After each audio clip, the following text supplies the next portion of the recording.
Israel की सेना अपने टैंकों के साथ गाजा में घुस गई है, थोड़ी दूर आगे भी बढ़ गई है। दरअसल इजरायल ने फिलिस्तीनी नागरिकों को अल्टीमेटम दिया था कि वो जल्द से जल्द गाजा पट्टी खाली कर दे। इजरायल का अल्टीमेटम अब खत्म हो गया है, फाइनल असॉल्ट की तैयारी है। इजराइल की गजा पर बरी, फसाई और बहरी हमले की तैयारी मुकम्मल। इजराइल का गजा के शिमाल में अस्पताल भी खाली करने का हुक्म। जंग के अगले मरहले का वक्त आन पहुंचा।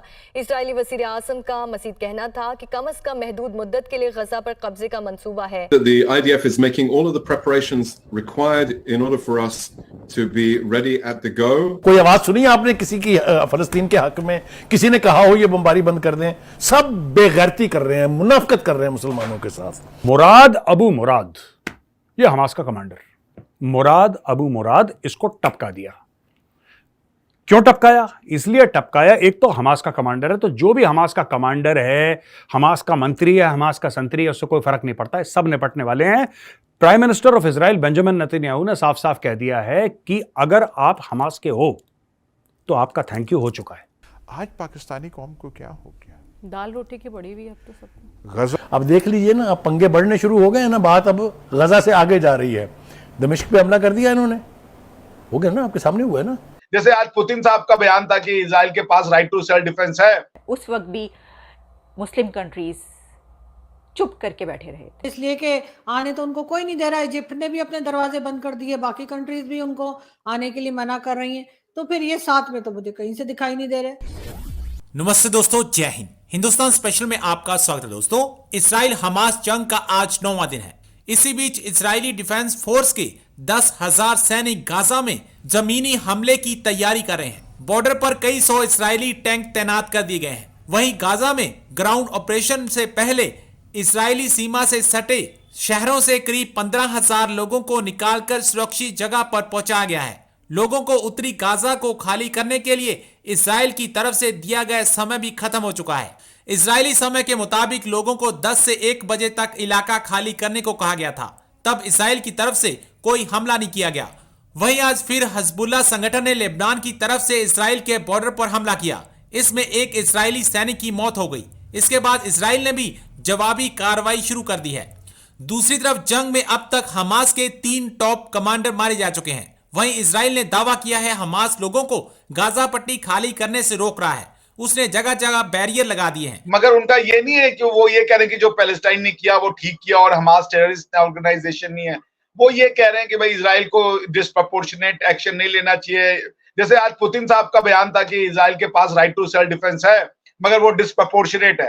तो मतलब वो ये नहीं कह रहे कि इजराइल एक क्या कह लीजिए अग्रेसर स्टेट है या इजराइल ने कोई इंटरनेशनल लॉ का वॉयलेशन किया। सब लोग कह रहे हैं कि नहीं भाई, उनके पास राइट टू सेल्फ डिफेंस है, उन्हें अपने आप को बचाना होगा। तो वो जो कर रहे हैं वो ठीक है, हाँ थोड़ा कम करें तो ज्यादा बेहतर होगा। तो मतलब इस्लामिक वर्ल्ड जो है उसको कोई सपोर्ट मिला नहीं। और मुझे लगता है कि आने वाले और 10-5 सालों में, 5-10 सालों में अगर ये इस्लामिक वर्ल्ड का कॉन्सेप्ट नहीं खत्म हुआ तो आप ये दुनिया हो जाएगी human world versus Islamic world. क्योंकि सारी दुनिया ह्यूमैनिटी की ओर चली जा चुकी है, वो मानवता वाले डायरेक्शन में जा चुकी है।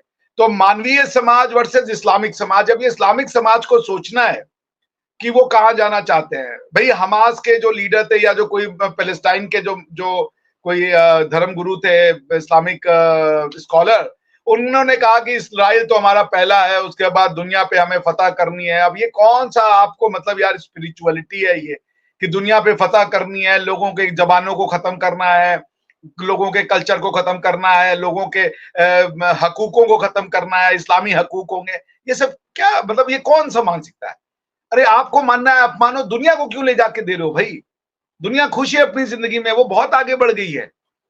आप जो है दुनिया को पीछे खींच के ले जाना चाहते हो। और मजे की बात है, दुनिया के जो दुनिया में अवेलेबल रिसोर्सेज हैं, जो टेक्नोलॉजी है, उनका यूज करके आप उनको पीछे ले जाना चाहते हो। तो ये साथ कैसे दिखाई दे रहे हैं आपको ये लोग? इस्लामिक कंट्रीज जो है या गल्फ कंट्रीज जो है वो फलस्तीन के, इसलिए कि आने तो उनको कोई नहीं दे रहा है। इजिप्ट ने भी अपने दरवाजे बंद कर दिए, बाकी कंट्रीज भी उनको आने के लिए मना कर रही हैं। तो फिर ये साथ में तो मुझे कहीं से दिखाई नहीं दे रहे। आपके ख्याल से ये सिर्फ एक दिखावा है या वाकई में ये इस्लामिक कंट्रीज आगे बढ़कर और जो है फलस्तीन को या हमास को वो सच में सपोर्ट कर रही है या सिर्फ ये स्टेटमेंट की हद तक है? नहीं, साथ कहने से मेरा मतलब ये था कि किसी ने भी हमास को टेरर ऑर्गेनाइजेशन तो नहीं कहा। यूएई ने एक दबे शब्दों में भर्त्सना की थी, कंडेमनेशन दिया था कि ये बहुत ज्यादा हो गया, मगर कोई हमास को टेररिस्ट ऑर्गेनाइजेशन नहीं कह रहा। बात ये हो रही है, बाकी तो इस्लामिक वर्ल्ड में कोई यूनिटी नहीं है। वो एक देखिए, एक अरेबिक जिसे कह लीजिए कल्चरल सुपीरियलिज्म को रिलीजियस का गार्ब पहना दिया गया है, और वो करना चाहते हैं। वो दुनिया पे अरबी कल्चर थोपना चाहते हैं in the garb of religion. भाई जिसको जो मानना है माने, लेकिन वो क्यों आपकी भाषा को माने, वो क्यों आपके लोकल लॉज को दुनिया का लॉज बनाना चाह रहे हो? जो भी लॉज आप लगाते हो वो सारे के सारे तो प्री इस्लामिक लॉज है यार, वो दुनिया का लॉ क्यों बनाना चाह रहे हो? तो पॉइंट ये कि इस्लामिक वर्ल्ड में इस हद तक तो यूनिटी है कि हमास टेरर ऑर्गेनाइजेशन नहीं है, लेकिन इस्लामिक वर्ल्ड इसके अगेंस्ट में वेस्ट से लड़ने जा रहा है, ये नहीं है। That's impossible. कोई लड़ने नहीं जा रहा, क्योंकि जो लड़ने के लिए तैयार खड़ा है वो है ईरान, वो भी indirectly through the instrumentality of Hezbollah. Hezbollah के इधर उधर बयान आ रहे हैं कि भाई आप कर ले, वरना तो देखिए ना, कल इन्होंने सीरिया पे बॉम्बिंग करी थी, और मेरे ख्याल से जॉर्डन के किसी एक एरिया पे बॉम्बिंग करी थी एयरपोर्ट पे इजराइल ने। क्या कर लिया इस्लामिक उम्मा ने? ये सिर्फ लिप सर्विस है कि हम गज़ा के साथ हैं, हम वहाँ के लोगों के साथ हैं। इसकी वजह यह है कि इससे पहले भी हमने ये देखा कि जब शामियों के साथ ये होता है, सीरियंस जब वहाँ से भागते हैं, वहाँ की बड़ी तादाद रिफ्यूजी बनती है, तो कौन से कंट्रीज़ अपने दरवाजे खोलते हैं? वेस्ट अपने डोर्स ओपन करता है सीरियन रिफ्यूजीज़ के लिए, जर्मनी अपने डोर्स ओपन करता है। उस वक्त भी मुस्लिम कंट्रीज़ चुप करके बैठे रहे थे, मुंह पे उंगली रख के बैठे रहे थे, और किसी ने ये नहीं कहा था कि हमारी तरफ आ जाएं। किसी ने उन वहाँ के जो इस्लामिक कंट्रीज़ के निकलने वाले रेफ्यूजी हैं, किसी ने उनको पनाह नहीं दी। किसने पनाह दी? वेस्ट ने। मगरबी ममालिक ने ही उनको पनाह दी। इस वक्त भी ऐसा नज़र आ रहा है कि बातें तो बहुत बढ़ बढ़ के की जा रही हैं, लेकिन अपने मुल्क में उनको लेने के लिए कोई तैयार नहीं होगा। इसी के साथ एक और ख़बर ये है जो कि बहुत अलार्मिंग न्यूज़ है, और वो ये है कि लेबनान और इज़राइल के बीच भी झड़पें जारी हैं। इज़राइल ने सीरिया पर, शाम पर बमबारी की है, हमले किए हैं, और अब लेबनान इसमें पूरे तरीके से दाखिल हो चुका है। यानी जो हमने आपको पहले कहा था कि ये मल्टी फ्रंट वॉर बन चुकी है, तो इसमें लेबनान भी शामिल हो चुका है, और लेबनान ने भी हमले किए हैं इज़राइल पर। तो हिजबुल्ला के ये हमले इज़राइल पर, जब मैंने पहला प्रोग्राम उसके ऊपर किया था तो मैंने कहा था कि इस वक्त इज़राइल को सबसे बड़ा ख़तरा या ख़दशा ये है दुनिया को कि कहीं ऐसा तो नहीं होगा कि हमास के साथ साथ ऐसे ही एक और ग्रुप हिजबुल्ला भी हमला करे इज़राइल पर, और अगर ऐसा होता है तो फिर ये जंग क्या रुख इख्तियार करेगी। तो अब ये हो चुका है, और हिजबुल्ला भी इज़राइल के साथ जंग में शामिल हो चुका है। तो अब Israel, Hamas, Lebanon, Hezbollah, Iran वैसे ही धमकियाँ दे रहा है, ये सब कुछ इकट्ठा हो चुका है। तो इसी बिना पर कहा जाता है कि ये जंग अब सिर्फ हमास और इज़राइल के बीच की जंग नहीं रही,